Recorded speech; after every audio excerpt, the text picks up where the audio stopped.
Nabi kita ni tuan-tuan, dia beza dengan Nabi Sulaiman. Bukanlah kita nak ngata Nabi Sulaiman, dah. Nabi Sulaiman kita tak nafikan dia memiliki segala-galanya. Dia ada kerajaan yang paling gagah di dunia. Dia punya rakyat bukan sekadar manusia, termasuk semut yang melata. Jin-jin eprik semua kerja dengan dia. Memang dia seorang yang hebat. Tapi Nabi Sulaiman jadi hebat sebab dia minta kekuasaan dengan Allah. Allah rekodkan dalam surah Sad ayat 38, Rabbighfirli wa habli mulkan la yanbaghi li ahadin min ba'di innaka antal wahhab. Ya Allah, ampunkanlah aku, anugerahkanlah kepadaku kerajaan yang tidak akan dimiliki oleh sesiapa pun selepasku. Sesungguhnya engkau maha pemberi. Surah Sad ayat 38. Nabi Sulaiman dapat kekuasaan kerana dia minta kepada Allah. Nabi kita minta jauh sekali, ditawarkan, tolak. Dia memilih untuk hidup sederhana, bukan miskin, sederhana. Sebab itu doa yang Nabi Sulaiman baca dalam surah Sad ayat 38 itu, tuan-tuan yang nak berkuasa kena amalkan doa itu. Lepas itu ayat ni menteri besar, ketua menteri, hak negeri-negeri, hak simple majority kena amalkan doa ni. Kena YB masuk air pilihan raya pula esok. Kena doa, ya Allah, kurniakanlah aku kerajaan yang takkan dimiliki oleh sesiapa pun selepas aku. Oh, itu kan doa daripada Quran itu. Amalkanlah daripada baca di Wadi Manikam Sinawari, baik baca doa Nabi Sulaiman.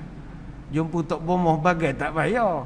Rabbi firli wa habli mulka, ya Allah ampunkan aku, anugerahkan aku kerajaan. Itu doa Nabi Sulaiman AS. Tapi Nabi kita ni dia memilih untuk hidup sederhana. Sederhana maksudnya Nabi boleh ubah gunung jadi emas. Dia tak ada emas, tapi dia boleh ubah. Contohlah barang ada atas meja ni, Nabi boleh ubah jadi emas. Nabi dia ada mukjizat begitu, tapi dia tak endok. Sehingga Nabi pernah beritahu kepada Aisyah, wallahi ya Aisyah, demi Allah wahai Aisyah, lau syi'tu, kalau aku endok, la ajrullahu ma'i jibal az-zahabi wal fiddah, aku boleh perintahkan gunung ni semua tukar jadi emas, tapi aku tak endok. Macam ada orang dia ni, dia kaya, dia ada duit. Nabi ni memang cash apa semua tak ada, tapi dia boleh ubah sesuatu menjadi emas, tapi dia tak endok. Dia memilih untuk hidup sederhana. Tuan-tuan, Nabi ni sebenarnya ada harta ke tak sebenarnya? Tuan-tuan, kita jangan ingat Nabi tak ada harta. Nabi ada harta sebab dia pemimpin. Dan dalam peperangan-peperangan yang Nabi pernah lalui, kemenangan dalam mana-mana peperangan melayakkan Nabi untuk dapat portion tertentu daripada harta rampasan itu. Sebab itu kalau tuan-tuan pernah dengar, kalau kita nak cerita bab kewangan Nabi, ya, tuan-tuan pernah dengar cerita Tanah Khaybar. Tanah Khaybar. Tanah Khaybar ni nama oasis yang terletak lebih kurang dalam 150 km daripada Madinah. Tanah ni tanah yang strategik. Jatuh ke tangan orang Islam tahun 629 Masihi. Jadi ketika pembahagian ada portion untuk Nabi. Jadi ada satu riwayat daripada Umar Al-Khattab radhiyallahu anhu yang menceritakan keadaan ekonomi Nabi selepas daripada perang Khaybar tahun 7 Hijrah. Disebutkan kanat li Rasulillahi thalathu safaya Banu Nadir wa Khaybaru wa Fadak. Nabi selepas daripada perang Khaybar, Nabi ambil 3 pilihan daripada harta rampasan perang. Pertama, ladang peninggalan Yahudi Bani Nadir. Yang kedua, ladang di Khaybar. Yang ketiga, tanah di Fadak. Fa amma Banu Nadir fakanat hubusan li nawaibih. Hasil daripada ladang Bani Nadir, Nabi gunakan untuk hubusan li nawaibih, untuk membiayai pelbagai keperluan peribadi baginda. Itu kata Umar Al-Khattab. Itu satu harta, baru ladang Bani Nadir. Harta Nabi yang kedua, ladang Khaybar. Wa amma Khaybar fajazza'aha Rasulullah salasata ajza'. Hasil daripada ladang di Khaybar, Nabi bahagi kepada 3 bahagian.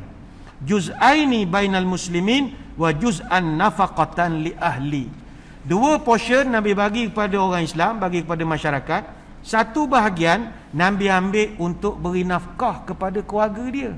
Hadis riwayat Abu Daud. Tuan-tuan jangan ingat Nabi tak ada hasil. Ada. Baik. Hasil daripada ladang negeri di Khaybar inilah Nabi nafkahkan isteri-isterinya. Para ulama ada mencatatkan tiap-tiap tahun setiap isteri Nabi terima nafkah 100 wasak. Wasak ni kalau bahasa kita takar. Iaitu Nabi beri pada isteri dia 80 wasak kurma dan 20 wasak gandum. Kalau kita pindahkan ke literature fiqh, 1 wasak bersamaan 60 sa'.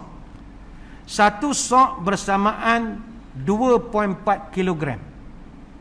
Maka 1 wasak adalah 2.040 kilo darab 60, mana dah 122 kilo.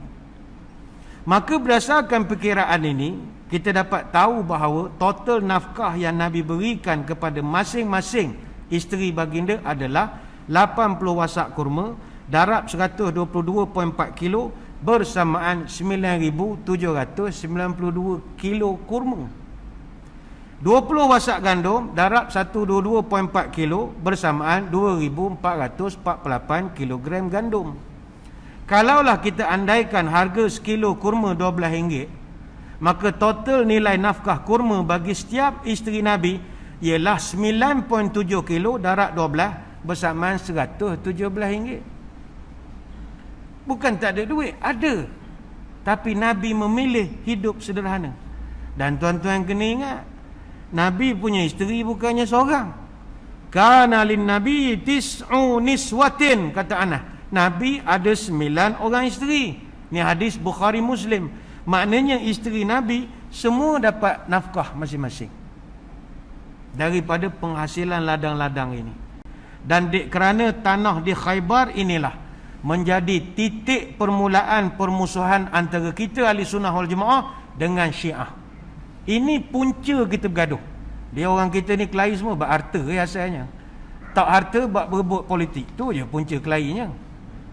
Dulu orang Syiah dia marah sebab tanah-tanah Nabi ni tak turun kepada Fatimah. Fatimah tak dapat mewarisi tanah-tanah Nabi. Kata Aisyah, Fatimah binti Rasulullah, dia telah menghantar satu wakil berjumpa dengan Abu Bakar nak tuntut harta peninggalan daripada Nabi lepas Nabi wafat, daripada harta yang Allah berikan kepada Nabi di Madinah dan di Fadab, dan ada sisa lagi 1/5 ghanimah daripada Khaybar, kata Aisyah. Jadi bila Fatimah datang pergi jumpa, Abu Bakar tolak. Kata Abu Bakar, inna Rasulullah qala la nurathu ma tarakna sadaqatun innama ya'kulu alu Muhammadin fi hadhil mal. Kata Abu Bakar, minta maaf Fatimah, bukan saya tak boleh bagi, boleh, tapi Nabi pernah pesan pada saya, awak semua tidak mewarisi. Segala yang Nabi tinggalkan menjadi sedekah, dan keluarga Muhammad akan makan dari sumber yang lain. Maka Fatimah binti Rasulullah marah. Faghadibat Fatimatu binti Rasulullah fahajarat Abu Bakrin falam tazal muhajiratuhu hatta tuwfiyat. Maka Fatimah marah kepada Abu Bakar dan dia tak cakap dengan Abu Bakar sampailah dia meninggal dunia. Hadis riwayat Bukhari. Orang Syiah dia gunakan hadis ni untuk hentam Abu Bakar siang malam. Inilah pesen tak amanah lah. Kita hak tak tahu cerita ni, kita jangan campur haiwan tua-tua lah. Itu saya nasihatkan begitulah. Baca satu pihak mungkin kita akan kata, ngapa Abu Bakar tidak ada kan anak-anak arwah ada lagi. Hak dia hentam pergi bagi ke orang ramai tu apa hal pula. Sebab kita tak tahu kerana Abu Bakar dengan Nabi SAW begitu rapat sekali. Banyak perbualan antara Nabi dan Abu Bakar yang mungkin Fatimah tak tahu. Mungkin tak mustahil Nabi pernah pesan pada Abu Bakar, aku tak ada esok tanah sini tanah sana tu bagi ke orang Islam. Anak cucu aku benda ada je lah. Mungkin kita tak tahu. Sebab itu dia panggil Abu Bakar tu As-Siddiq. Siddiq, orang Siddiq. Sebab itu kalau kita tengok dalam literature hadis, riwayat Fadak ini, dalam kitab-kitab kita hanya ada tengok daripada jalur 3 lain saja. Daripada Abu Hurairah, daripada Abu Tufail, daripada Aisyah. Kalau daripada Abu Hurairah, dia tidak sebut pun Fatimah marah. Kalau daripada Abu Tufail, dia tak sebut pun Fatimah marah. Daripada Aisyah, tak semua riwayatnya menyebut Fatimah marah. Benda ni agak teknikal, tapi yang mustahak, Nabi ni ada duit, ada harta. Bukanlah miskin pakai kopi hotel lalat. Tak. Kalau tak, takkan kita jadi bergaduh antara Syiah dengan Sunni sampai sekarang. Sebab itu, yang ini kita perlu fahami. Nabi dia ada harta, tapi dia memilih hidup sederhana.